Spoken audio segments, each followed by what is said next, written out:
Hi Leo, kumusta po kayong lahat? Okay, so yan Leo, maraming salamat po sa walang sawang pagsubaybay sa ating pong mga reading. And kung ikaw ay bago pa lang sa ating channel, mag-subscribe na po kayo. And i-click mo na rin yung ating notification bell para lagi kang updated sa ating mga bagong upload. Okay, so hayan guys, may pa-discount po tayo since patapos na ang taong 2024. May discount tayo sa ating reading, okay? So, package na yan, guys. All in, reading plus wishing candle and cord cutting, guys. Makukuha nyo siya, guys, sobrang affordable na price and sobrang sulit, guys, no? Ayan, so sa mga gustong humabol sa ating discount, iiwan ko na lang po yung link ng aking Facebook sa atin pong description box below. Or pwede nyo ako, guys, i-direct. Ayan, Jade Tarot po yung pangalan ko sa Facebook, okay? So, ayan, tignan natin. Leo, so ayan Leo, maganda pa rin na alam nyo ang inyong Sun, Moon, Rising, and Venus sign para sa iba pang mensahe para sa inyo or guidance. Okay, tignan natin Leo, ganap sa'yo sa January 2025. Leo, Sun, Moon, Rising, and Venus sign, ganap sa'yo sa January 2025. Okay, Leo, meron tayong Gates of Triumph. Success expand in your life. Wow! Napakaganda nito, Leo. Pwedeng may promotion. Yung iba sa inyo, guys, yung matagal mo nang inaasam-asam na trabaho, pwedeng makukuha mo na yan. Okay, yung iba sa inyo, guys, pwedeng may, meron kang pinufurso na parang mabilis lang, guys, yung expansion. Okay, as in, magiging successful ka kaagad dito sa bagay na parang ipo-pursue mo. So, napakaganda yan, guys. Ayan. Napakaganda ng nakikita ko dito. And, wag mo nang pagdudahan tong bagay na to, guys. Pwedeng mabago nito yung buhay mo, pananaw mo, or yung mga bagay na nilulook out mo. Like, napaka-negative ng paligid mo, sobrang down na down ka. Mababago nito yung pananaw mo. Lalo na yung pagiging negative thinker mo, no? Parang, ayan, magiging positive ka na. Okay, so Leo, tignan pa natin. Ganap sa'yo sa January 2025. Ganap po kay Leo sa January 2025. Okay, so Leo, meron tayong transformation, a fresh new way of living emerge. So, alam nyo guys, ito ha, meron talagang malaking pagbabago, hindi lang guys sa finances, lifestyle, pwedeng sa personality mo din. Meron kang babaguhin. Pwedeng yung iba sa inyo guys, magpapa-surgery, magpaparetoke. As in literal talaga guys yung pagbabago nakikita ko dito. Pwedeng biglang mababago yung buhay mo. Like, ang bilis lang talaga guys, no? Sobrang ma-overwhelm ka dyan. Okay? Pwedeng kung dati, ito lang yung bahay mo. Ngayon, pwedeng makabili ka na ng bahay. Or baka may plano kang magpagawa ng bahay. Or bumili na mismo, no? Like, kuhulug-hulugan na lang. Or pwedeng mabili mo siya ng cash. Okay? So, ang laki ng transformation na gagawin mo dito sa January 2025. Yung iba naman sa inyo, guys, pwedeng may nakaschedule na talaga na surgery. Ganun po yung pinapakita sa akin. Okay? Okay, so titignan pa natin.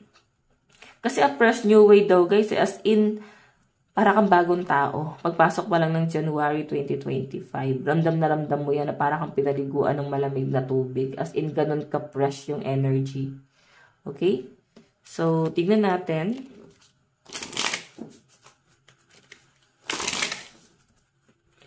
Okay. Leo, Sun, Moon, Rising, and Venus sign. Leo, Sun, Moon, Rising, and Venus sign. Ganap po sa kanila sa February. So, pwede guys, itong na to, ma-extend yan hanggang February ko. Ano naman itong nangyayari sa inyo. Kasi biglang lumalabas sa bibig ko, no? Okay. Ganap sa inyo sa January 2025. Leo, Sun, Moon, Rising, and Venus sign.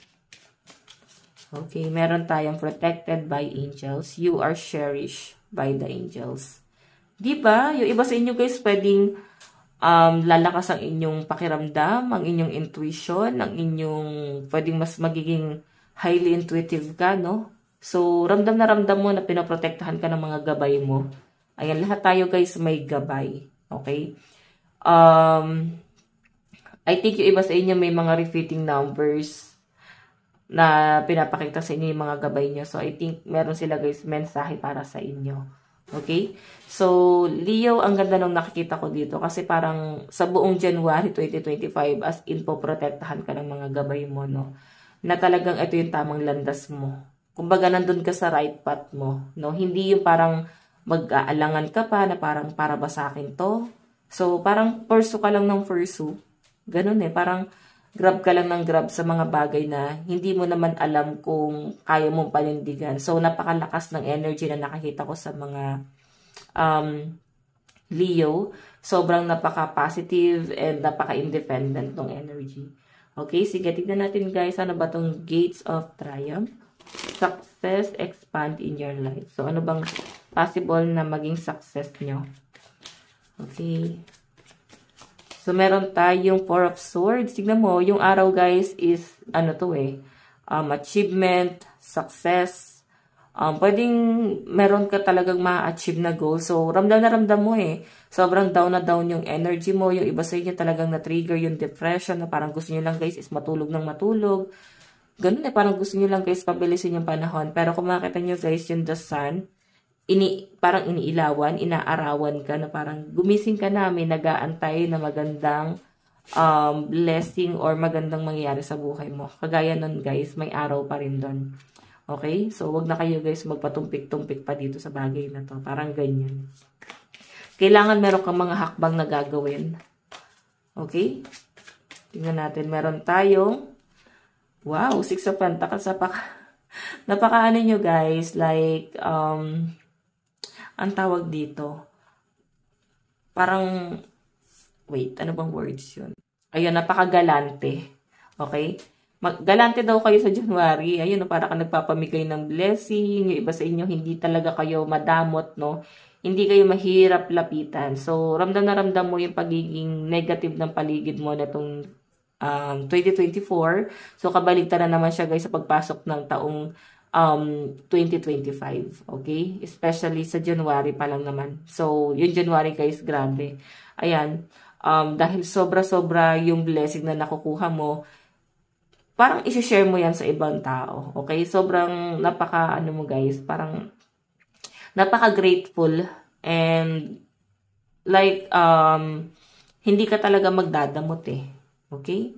Siguro talagang masaya ka lang din sa ginagawa mo kaya gusto mo siyang i-share. Okay? So, napakaganda nito guys. So, pwedeng sa pera daw to guys, itong success na to. Pwedeng meron ka lang sinusimulan ngayon, lalo sa mga nag-affiliate. Ayan. So, doubt ka or duda ka na parang lalago pa ba ako, ganyan. Lalo na kung nagsisimula ka pa lang. Mararamdaman nyo guys na unti-unti na kayo guys nagkakaroon ng expansion. Okay? Ano tong transformation? Tignan natin. Ano po itong transformation? Meron tayong wow! So, may nakakita ko dito guys, meron ka rin inaantay na araw dito. Okay? Meron kang inaantay na sobrang handang-handa ka dito. Okay? Pwedeng, ayun nga, sabi ko nga kanina, pwede may mga pagpapasurgery o iba sa inyo guys, mag-a-apply kayo sa barko.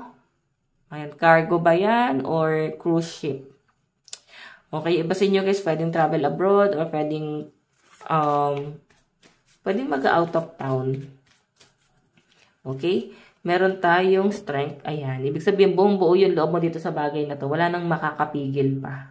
Okay, wala nang makakapigil pa dito sa transformation na to na gusto mong gawin sa buhay mo. Okay? So, tignan natin guys, ano naman tong protected by angels.